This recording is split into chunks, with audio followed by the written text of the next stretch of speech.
સેવન ઇન્ડિયામાં આપ સૌનું હાર્દિક સ્વાગત છે। આવો જોઈએ આજના સમાચાર।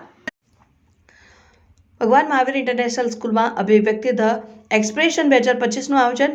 ભગવાન મહાવીર ઇન્ટરનેશનલ સ્કૂલે વાર્ષિક ફેસ્ટ અભિવ્યક્તિ ધ એક્સપ્રેશન 2025નું આયોજન કરેલ છે। આ કાર્યક્રમમાં સાયન્સ, ગણિત, રોબોટિક જેવા કાર્યક્રમનું આયોજન તારીખ 10મી જાન્યુઆરી 2025નું કરવામાં આવ્યું। કાર્યક્રમમાં વિદ્યાર્થીઓએ પોતાની પ્રતિભા અને રચનાત્મક કલાનું અદ્ભુત પ્રદર્શન કર્યું હતું। આ કાર્યક્રમમાં વિવિધ કલાત્મક રચનાઓ, વિજ્ઞાનના એક્સપેરિમેન્ટ્સ, ગણિત, રોબોટિક્સ વગેરે મોડેલો રજૂ કરવામાં આવ્યા। કાર્યક્રમનું ઉદ્ઘાટન trustee Shri doctor Sanjay Jain, doctor Harshita જૈનની ઉપસ્થિતિમાં કરવામાં આવ્યું। કાઉન્સેલિંગ વિભાગ દ્વારા આયોજિત કરિયર ટ્રીમાં અતિથિ વક્તા સુશ્રી યશવી જૈને વિદ્યાર્થીઓને મૂલ્યવાન માર્ગદર્શન આપ્યું અને શાળાના આચાર્ય કુમારી શુભા ગુપ્તાએ સરસ કાર્ય કરવા બદલ વિદ્યાર્થીઓને પ્રોત્સાહન આપ્યું અને આ એક મહોત્સવ ખૂબ જ સારી રીતે સફળ રહ્યું અને એમાં છોકરાઓ, શિક્ષકોએ, વાલીઓને ઉત્સાહપૂર્વક ભાગ લીધો। આશરે 600થી વધારે વિદ્યાર્થીઓને તેમના વાલીઓએ ભાગ લીધો। Reporter Rajubhai Sukhadia, news 7 India.